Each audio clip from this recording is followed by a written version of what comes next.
கூட்டணி தொடர்பாக நீடித்த சர்ச்சைகளுக்கு முற்றுப்புள்ளி வைக்கும் வகையில் திமுக காங்கிரஸ் இடையே கூட்டணி பேச்சுவார்த்தை நடத்த தமிழக காங்கிரஸ் பொறுப்பாளர் கிரிஷ் சோடாங்கர் தலைமையில் 5 பேர் கொண்ட குழுவை காங்கிரஸ் அறிவித்துள்ளது. 2026 சட்டமன்ற தேர்தல் நெருங்கி வரும் சூழலில் அரசியல் களம் தற்போது சூடுபிடிக்க தொடங்கியுள்ளது.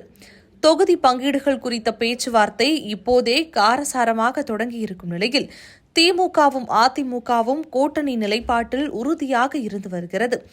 எப்பொழுதும் போல நாம் தமிழர் கட்சி இந்த தேர்தலை தனித்தே போட்டியிட இருக்கிறது. புதிய வரவாக இருக்கக்கூடிய தாவேகாவின் நிலைப்பாடு என்னவென்று இதுவரை அறிய முடியாமலே இருந்து வருகிறது. ஆனால் கடந்த சில மாதங்களாகவே தாவேகாவும் காங்கிரசும் கூட்டணி அமையும் என்ற எதிர்பார்ப்புகள் நிலவி வந்த நிலையில் விஜய் மற்றும் ராகுல் காந்தியின் நட்பு குறித்து தாவேகாவினரும் காங்கிரஸ் கட்சி தலைவர்களும் பொதுவெளியில் வெளிப்படையாக பேசி வந்தனர். இதற்கிடையில் விஜய் நேரடியாக டெல்லி செல்வதாகவும் தாவேகாவின் மாநாட்டிற்கு ராகுல் வருகை புரிவதாகவும் பல பேச்சுகள் அரசியல் வட்டாரங்களில் பேசப்பட்டது.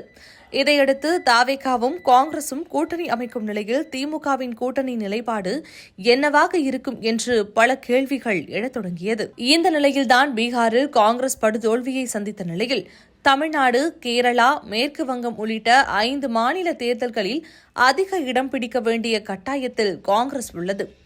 எனவே தமிழ்நாட்டில் இந்த முறை தங்களுக்கு கூடுதல் தொகுதி வேண்டும் என்றும் ஆட்சியில் பங்கு வேண்டும் என்றும் காங்கிரஸ் கட்சியின் சில தலைவர்கள் கோரிக்கையை முன்வைத்து வருவதாகவும் ராகுல் காந்தியுடன் நெருக்கமாக இருக்கும் காங்கிரஸ் நிர்வாகி ஒருவர் கடந்த சில தினங்களுக்கு முன்பு பனையூர் வந்து விஜயை சந்தித்து பேசிவிட்டு சென்றதாகவும் கூறப்படுகிறது.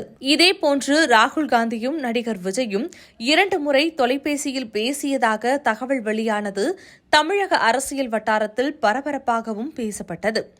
இவ்வாறாகவே கடந்த சில மாதங்களாக அரசியல் வட்டாரத்தில் காங்கிரசின் கூட்டணி மாறுமா என்பது தொடர்பான விவாதம் எழுந்த நிலையில் இன்று அத்தகைய பேச்சுவார்த்தைகளுக்கு முற்றுப்புள்ளி வைக்கும் விதமாக காங்கிரஸ் கட்சியின் நடவடிக்கை அமைந்துள்ளது. அதாவது திமுகவுடன் கூட்டணி பேச்சுவார்த்தை தொடர்பாக குழு ஒன்றை காங்கிரஸ் அமைத்துள்ளது. ஏற்கனவே கூட்டணி தொடர்பான விவாதங்களுக்கு விரைவில் முற்றுப்புள்ளி வைக்கப்படும் என்று தமிழக காங்கிரஸ் கமிட்டி தலைவர் செல்வ பெருந்தகை கூறிய நிலையில் இன்று காங்கிரஸ் கட்சி இந்த அறிவிப்பை வெளியிட்டுள்ளது.